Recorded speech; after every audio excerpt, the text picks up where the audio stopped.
Vai, toma. O homem do crossover está a gravar, por isso. Agora tem sido só entrevista. Tu estás agora muito podcast. Para não gastar. Então vá, vamos a isto.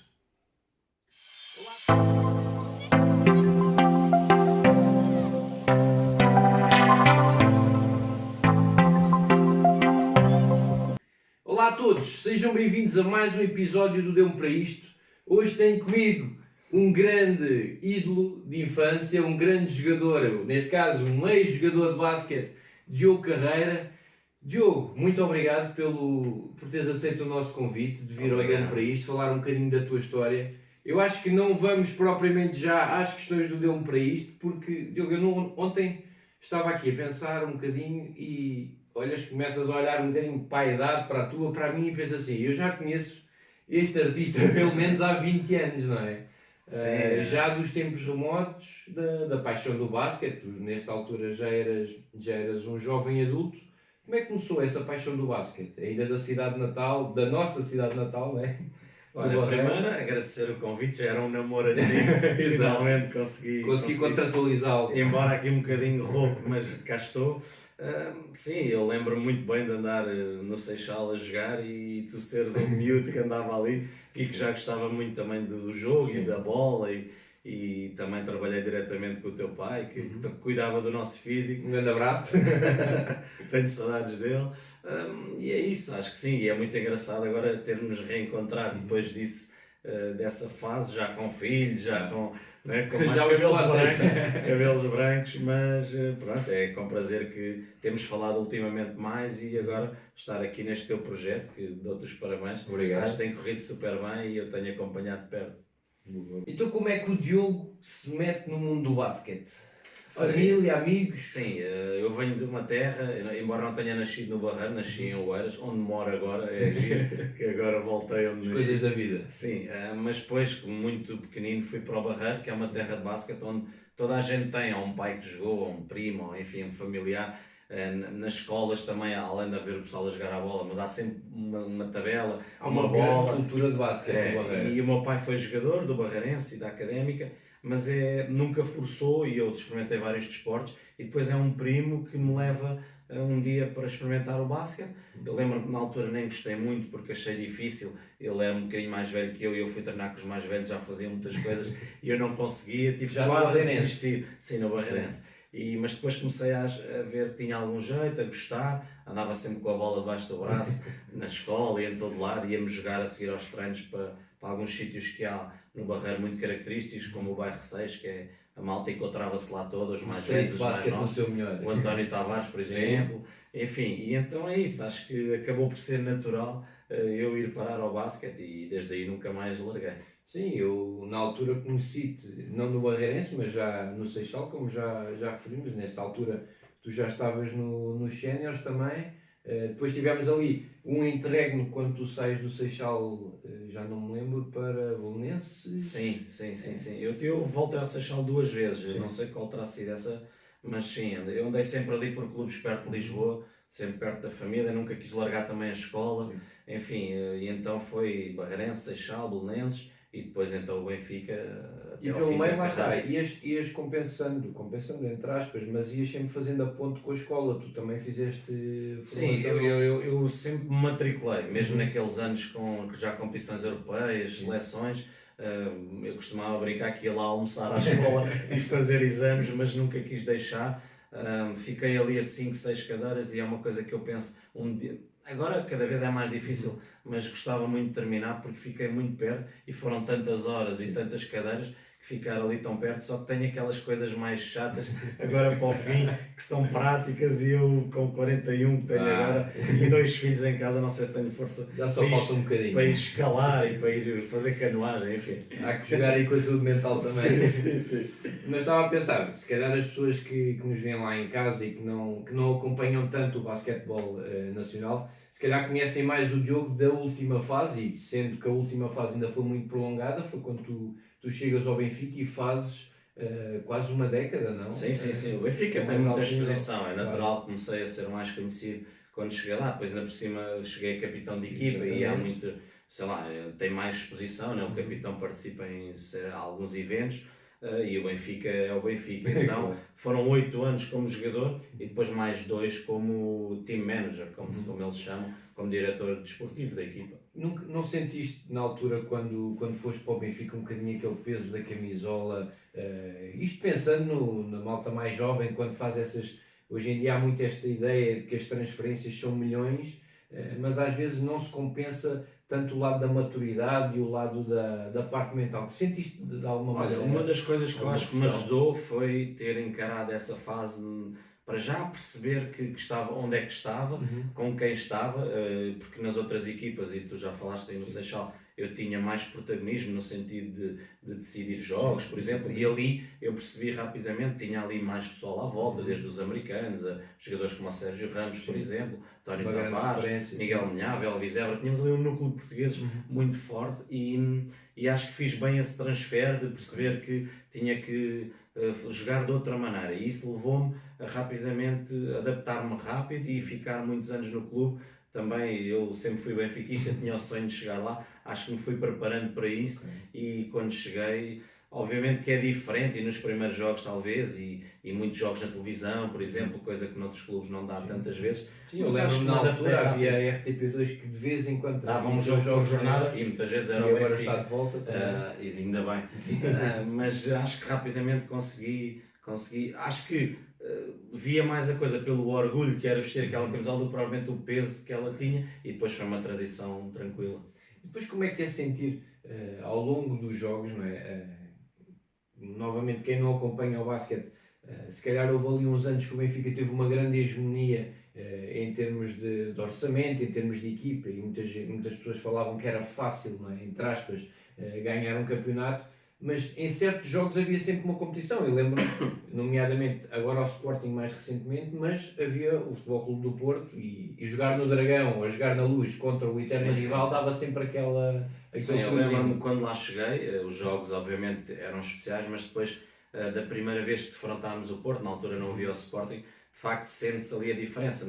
Na semana antes do jogo, há ali outro, não sei, outro elan. E eu adorava esses jogos. Depois, hoje em dia, há pessoas que falam nisso, eram se calhar dos meus melhores jogos, eram os jogos grandes, os jogos fora, por exemplo, onde eu gostava muito e não tremia normalmente nesses jogos e de facto eram jogos especiais. Tive pena não defrontar o Sporting, ainda bem que o Sporting está de volta à Liga, acho que é bom para o basquete, mas havia jogos especiais. Houve uma altura que o Porto saiu e tínhamos finais contra o Vitória de Guimarães, por exemplo, a Académica, enfim. Obviamente que todos os campeonatos têm o seu mérito, mas ganhos contra o rival têm outro sabor e, por exemplo, um que vencemos na casa do Futebol do Porto ficou muito marcado, enfim. E os jogos em casa contra essas equipas, muita gente no pavilhão, é obviamente diferente, mas eram jogos especiais. Depois há muito esta ideia da competitividade e muitos de vocês têm relações de amizade e de Sim, que vem das seleções. interações. Exatamente. Não, isso lá dentro, eu acho que lá dentro, e o basquete nesse aspecto, acho que até é um exemplo, as coisas correm bem. Ao contrário do futebol, desculpem. Ele é que disse. Exato. Mas acho que é um exemplo, e obviamente lá dentro não havia amigos, mas havia sempre respeito, e no fim, muitas vezes, e às vezes as pessoas nem percebem muito isso, porque serem jogadores do Porto e do Benfica, dando o exemplo, que as pessoas a seguir falam e vão jantar se for preciso, e vão, enfim, é pacífico e tenho grandes amigos que jogaram no Porto e noutros clubes e também, atenção, obviamente que isto tem até outra projeção, mas falavas aí do Seixal, um Seixal Barreirense, por exemplo, e foi onde eu fui formado, é também um jogo de grande rivalidade. É um derby. E com muita gente, portanto, obviamente não tem a exposição do Benfica Porto, mas eram jogos especiais para quem estava nessas equipes. Para quem não tem ideia, não é? Há muitos anos atrás, o Seixal, na altura, tivemos grandes equipas, na altura em que o competição Benfica, europeia. exatamente, ganhou uma taça da Liga, na altura em que o Benfica ainda estava um bocadinho Olha, éramos à mais margem. fortes que o Benfica nessa altura, Exatamente. ficávamos à frente. E eu acho que foi das únicas equipas que consegui torcer, pelo menos nas modalidades, mais do que o próprio Benfica, e o benfiquista que sou. Estava a pensar aqui, tu disseste que fizeste o teu trajeto todo, neste caso nos últimos tempos do Benfica, e chegaste efetivamente a um cargo entre aspas, de relevo, não é? Ser capitão da equipa no Benfica. Como é que é mentalmente trabalhar um balneário, não é? Com com pessoas completamente diferentes, com feitios Países completamente diferentes. diferentes, exatamente.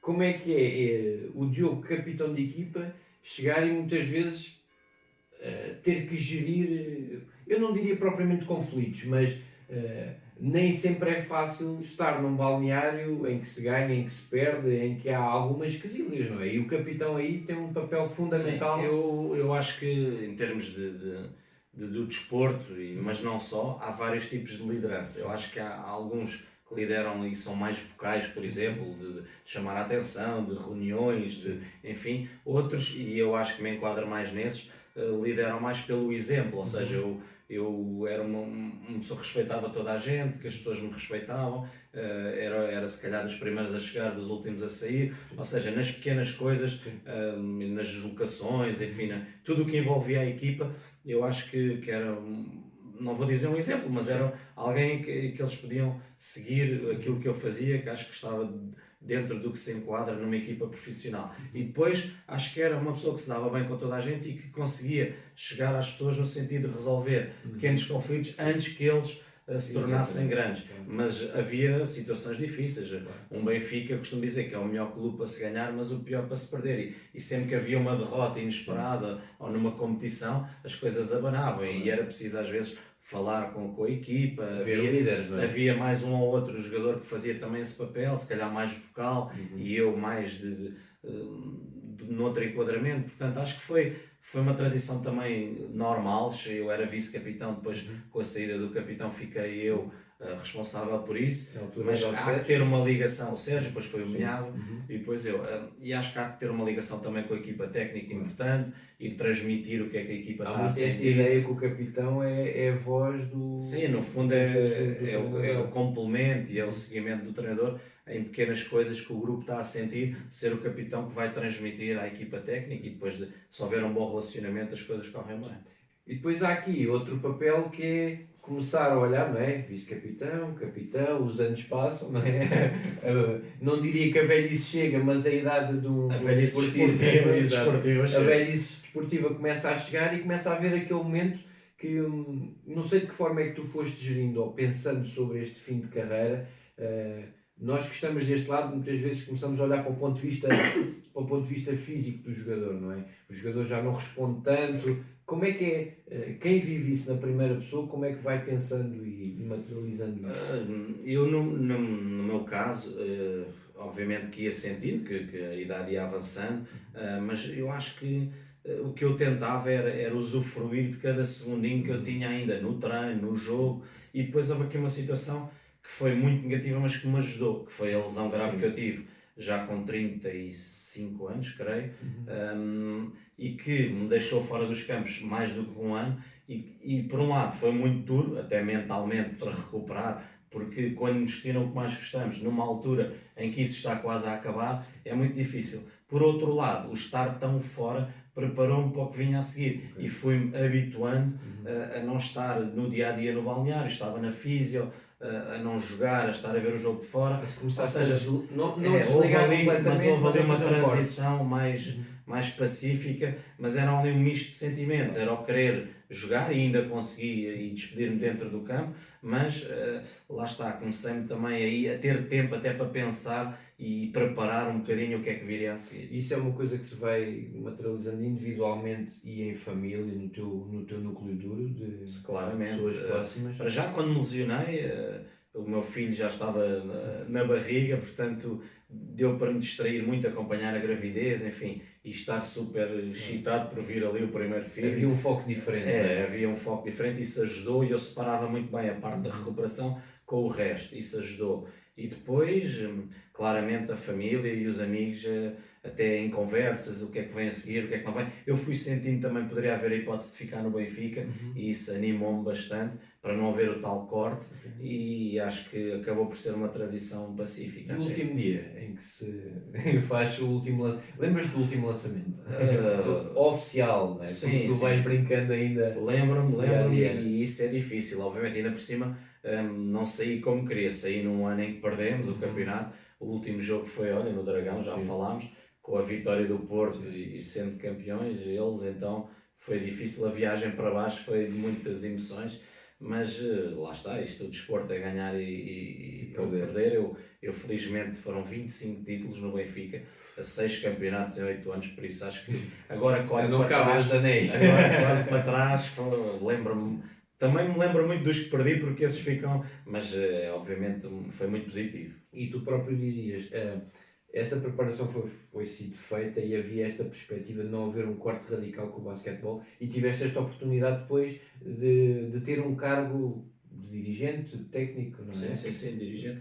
Para já foi muito engraçado perceber, e quando jogava não percebia isso, que um clube como o Benfica tem muita coisa atrás de uma equipa e Uma não só estrutura. uma estrutura. E o jogador, e era isso que eu fazia enquanto jogador, só me preocupava em jogar, em treinar, em jogar, e tinha todas as condições. E depois era eu, como tal team manager, que tratava dessa parte, de exames médicos, de as casas dos jogadores estrangeiros, enfim, tudo o que envolve os contratos, representar o clube nos sorteios, por exemplo, lá fora.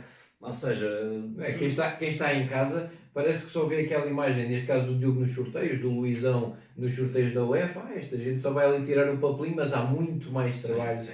Tudo o que seja marcar hotéis, viagens, ou seja, a equipa estar com todas as condições para depois as coisas correrem. E eu já estive em outros clubes em que as coisas eram muito mais difíceis e essa máquina por trás que existe no Benfica e há de existir noutros clubes faz a diferença, e foi muito engraçado ver esse lado. E foi curioso, embora difícil, eu ser diretor de alguns dos colegas, que há uns meses eu andava lá dentro a lutar com eles e como diretor tive de tomar algumas decisões difíceis e isso nem sempre foi fácil. Um bocadinho sobre isso, não é? O ter o outro papel, não é? E as pessoas terem que te encarar não como o colega que está em campo e a quem recebe a bola, mas se calhar uma parte burocrática. E o ter às vezes que chamar a atenção, de impor ali algumas regras, enfim, de conduta até, e isso não era fácil, embora as pessoas, num geral, bem formadas, entendiam isso. Mas eu lembro-me uma vez de falar com o Rui Costa e para mim, se chegar ao Benfica e ter acesso a essas pessoas, enfim, nunca imaginei, e ele disse-me, pai, no primeiro ano virava para o balneário dos jogadores em vez de ir para a secretária, e isso não me aconteceu fisicamente, mas esse mudar o chip é complicado, mas por outro lado é muito giro, E depois há estes 2 anos em que tens este trabalho burocrático e para as pessoas que calhar estão ali, é logístico, estão a ouvir-nos, pensam, então, mas isto foi tudo um mar de rosas, não é? E depois há um momento em que há um bocadinho este corte e aí sim tu sentiste de alguma maneira esta transição depois para o desligar do desporto, não desligar totalmente, porque tu ainda hoje estás completamente ligado ao desporto e para quem não sabe o Diogo está na Sport TV um bocadinho na madrugada das NBAs aqui, um bocadinho a trocar aqui os sons à malta e também noutras questões de eventos desportivos, mas depois sim há este corte definitivo e aí de alguma maneira mexeu contigo, não é? Deu-te para isto nessa fase. Sim, aí sim, porque não numa primeira fase, em que obviamente fiquei triste com a saída e a maneira como foi, porque foram 10 anos a ir diariamente ao Estádio da Luz, ao Benfica, primeiro como jogador e depois como diretor, mas lá está, e coincidência ou não, quando isso aconteceu a minha filha tinha 2 semanas de vida, então lá está, o tal foco dirigi-se para ali e encarei aquilo, embora estivesse sempre lá a tristeza de ter saído e o pensamento do que é que vem a seguir, que na altura ainda não estava na Sport TV nem neste outro trabalho, e isso mexia um bocadinho, mas por outro lado, muito a ajudar a minha mulher, a ajudar a minha filha, a vê-la crescer naquela primeira, tu sabes isso, nos primeiros meses há muito trabalho pela frente e o ter tempo para mim também, voltei por exemplo ao ginásio, enfim, houve ali questões positivas, mas houve algumas coisas que me gostaram muito e se calhar quando tinha algumas pausas ficava um bocadinho pensativo, vamos dizer assim, e a remoer um bocadinho no que é que tinha acontecido e no porquê, porque na altura achei um bocadinho incompreensível e injusto, mas enfim, é a vida e também vamos aprendendo com isso. E depois surgiu a Sport TV também mais ou menos rapidamente, então lá está, sempre a tentar seguir em frente, mas foi uma altura, sem dúvida, como é que é? Deu-te para isto. Emocionalmente acabou por, não diria, se calhar vou aqui utilizar um adjetivo, mas tu mais do que ninguém poderás defini-lo, abalar um bocadinho contigo, não é? Tinhas este foco da tua nova pequena, não é? Já tinhas um pequeno e agora com a nova pequena, que te direcionava para estar mais preocupado com as questões de ser pai e de gerir novamente as questões familiares, mas este quase que ele entrar na tua cabeça assim, já acabou, e agora? Não é? Pois, é mais do que é que vem a seguir, sair do Benfica, foram tantos anos, onde eu E me agora? sentia bem, o e agora, o que é que vem, e acho que era por aí. Tive sempre muito apoio também, a minha mulher sempre impecável a ajudar. Foi aí que também nós nos reaproximámos um bocadinho, curiosamente. Eu nem me lembro muito bem, mas acho que percebi que estavas ligado a esta Sim. área e acho que Falámos um bocadinho. começámos a falar, isso também ajudou e foi curioso, mas por outro lado que é impressionante como realmente a nossa mente, eu acho que, e depois também, já não me lembro com quem é que eu falei, que me disse que quando a nossa vida, e nós não, diariamente não pensamos nisso, mas ela tem um rumo, não é? E quando aquilo sai um bocadinho dos Exato. carris, pode mexer um bocadinho com as pessoas, mas lá está, Sim, tudo é uma aprendizagem e também. neste caso o trabalho é um pilar fundamental e tu ao longo de anos estiveste intimamente ligado ao desporto e neste caso a um clube e sabias que às 6 da manhã, às 7 da manhã estavas-te a levantar para ir Havia fazer essa uma rotina, não é? determinada função e de um momento para o outro nós não temos às vezes esta ideia, não é? Que o jogador de futebol, o jogador da alta competição, no momento em que deixa as chuteiras e que deixa estes cargos diretivos e diz agora tenho tempo, se calhar no primeiro mês, no segundo mês, Sabe bem. é mas quase depois aquela coisa começa de férias, mas e agora? Uhum, Não é? uhum. Agora, o agora, tu estás com 41 anos, não é? Uma coisa, se calhar, é pensarmos numa reforma aos 65, mas um atleta de alta competição pensar que sai desta alta competição aos 40 e pensa, mas Eu acho que nós tenho somos velhos para o desporto, mas novos para a vida, e isso não é Exatamente. fácil. E depois há outra coisa, e obviamente no basquete, e isso também não é mais importante, nem é como ao futebol, mas começamos também, se calhar, a ter menos, não vou dizer menos amigos, mas há pessoas que começam se calhar, a falar menos connosco, enfim, a termos menos visibilidade, e isso, por um lado, é bom, por outro, também nos faz pensar um bocadinho como é que é a vida e que realmente, quando estamos lá em cima, é tudo muito bonito, mas quando se sai depois desse tipo de disposição, não é? As coisas mudam e embora seja uma pessoa que não precisa disso e que sou tranquilo, mas tudo isso, lá está, tem a ver Leva-nos com o a final da pensar, carreira e não é? leva-nos a Sim, pensar. sim, e de alguma maneira tu tinhas uma exposição, se calhar mais mediática na altura em que estavas em campo, de um momento para o outro vais diminuindo isto enquanto diretor e de um momento para o outro o Diogo Exatamente. Embora, e aí também serve para vermos um bocadinho quem selecionar são, as pessoas, isso não é? é muito também importante. E sim, foi na altura que, como tu já referiste, que eu apareci novamente aqui na vida do Diogo. E eu acho que na altura nem estávamos a falar das altas competições, mas falávamos destas questões da paternidade e de Sim, tu tanto também eu como estavas tu a viver estávamos a menos, viver aqui um bocadinho. aí fui eu que te ajudei. Com umas dicas, com alguns truques de fraldas e alguns truques de sono, e de alguma maneira consegui partilhar contigo, né, a forma de gerir aqui, né, algumas estratégias, porque não é tabu para ninguém estas questões das ansiedades que se gerou, não é, e que de alguma maneira iam mexendo contigo. Eu lembro-me, acho que posso partilhar isto, não precisa de ser segredo, mas o Diogo falava muitas vezes esta questão de estas questões da ansiedade aparecem mais quando eu estou parado, não é? Quando eu penso mais. E se calhar é isto que nós vamos devolvendo às pessoas, também que o deu para isto.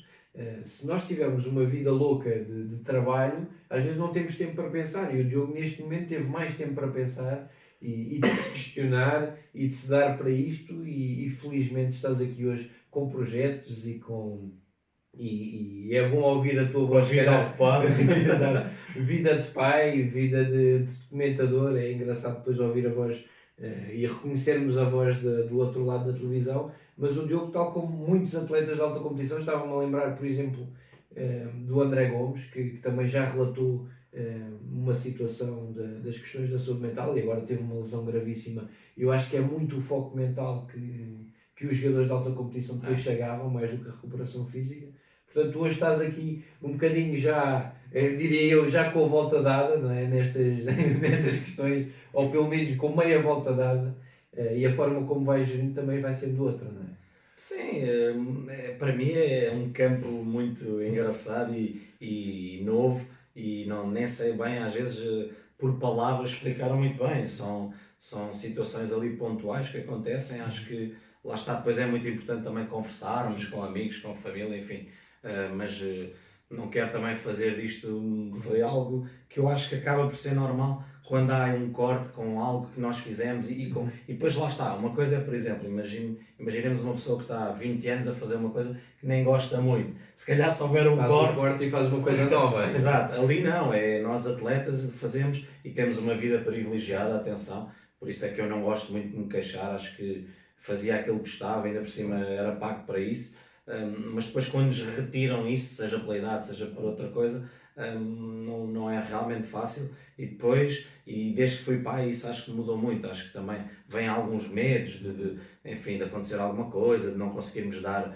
a vida que nós sonhamos para os nossos filhos, enfim, tudo isso mexe também e faz com que, lá está, a indefinição do que vem a seguir nos cause alguns medos e alguns receios, sem dúvida. E é uma coisa absolutamente natural, estar angustiado, ter medos, ter esses receios. E depois, como tens um bom suporte... É natural, mas lá está, como nunca tinha sentido isso e eu até mentalmente era alguém considerado forte em tudo o que é o desporto e mesmo, lá está, que não está dissociado cá de fora, para mim foi novidade e isso assusta um bocadinho. Estava a pensar vinha a pensar sobre isto também, não deixa de ser curioso um homem que mete entre aspas, ou faz um último lançamento de campo ou linha de lance livre com um pavilhão inteiro a assobiá-lo para marcar o último ponto que dá a vitória e não treme, não é?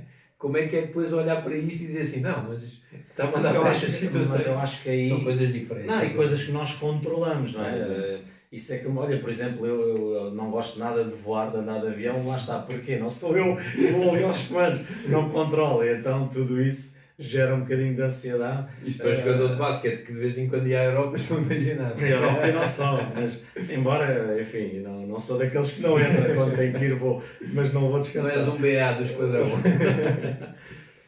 Mas é engraçado depois a forma como, e já reparei muito nisto, né?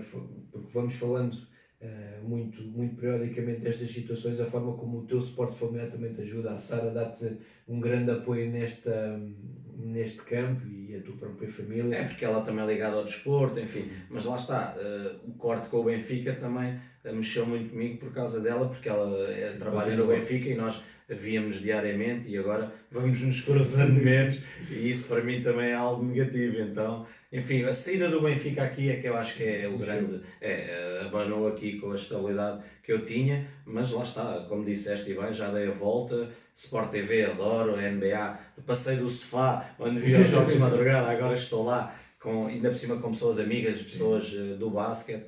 Este projeto que tenho agora novo também, para a juventude. Podes fazer publicidade à malta. Criar aqui, olha, agora não está um tempo fácil aqui com as questões dos coronas desta vida. De saúde, mas é um projeto para um torneio internacional de juventude que acho que vai ser bom. Acho que o basquete está numa altura que está aqui outra vez a subir e todos nós, e aqui posso-te incluir também, que gostamos da modalidade, tudo que sejam contributos que vamos nos sentir bem com isso e vamos ajudar aqui o basquete a vir para cima.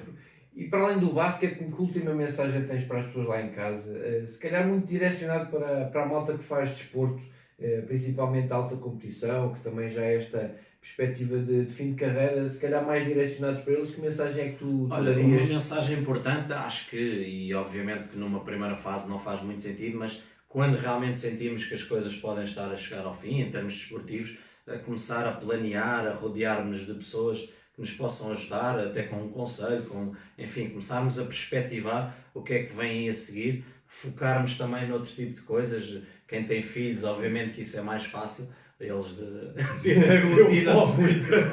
o foco total, mas enfim, as nossas mulheres, a família, começarmos se calhar, e numa primeira fase a ver um corte até positivo, fazermos uma viagem, enfim, descansarmos das mazelas da alta competição. Desligar. Porque infelizmente nas modalidades, e tirando aqui o futebol à parte, embora só alguns é que também ganhem aqueles valores que nós ouvimos falar, muitos deles não têm, e têm também este problema do pós-carreira, mas infelizmente não dá para viver disso a seguir a deixar de jogar, portanto começar a perspectivar o que é que, se falarmos um bocadinho connosco, o que é que eu gostava de fazer, pormos essas questões a nós e irmos atrás disso, tal como fomos atrás do sonho de ser jogadores, ir atrás do sonho do que é que queremos fazer a seguir, porque eu acho que as oportunidades estão aí e estamos cá também todos, o basquete e os outros vão ser também uma família, e eu lido com muita gente que foi minha colega, portanto tudo o que pudermos fazer para ajudar, às vezes começa assim, um contacto aqui,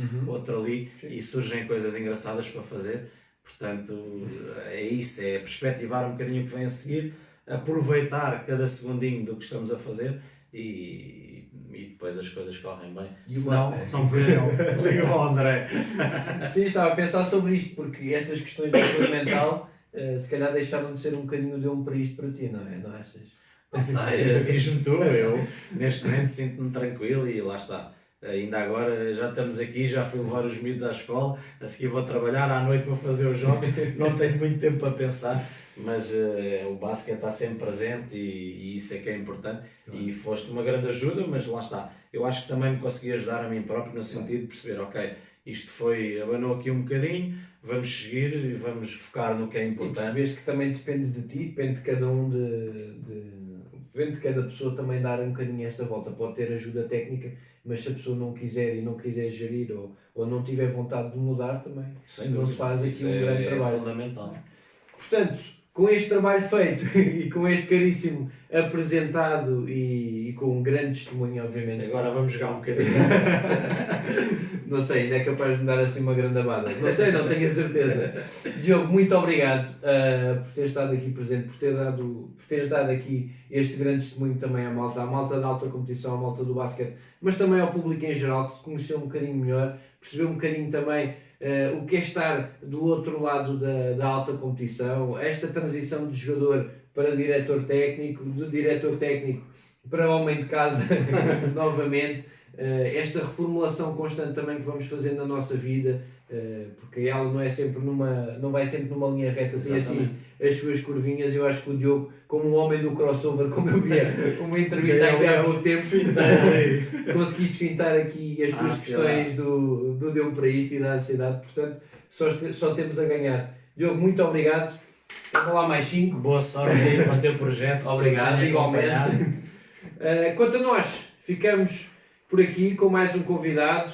Voltamos muito em breve com um próximo convidado também. No desporto ou não saberemos, mas fiquem atentos. Voltamos em breve com mais um episódio do Deu para Isto. Está feito! Foi nice.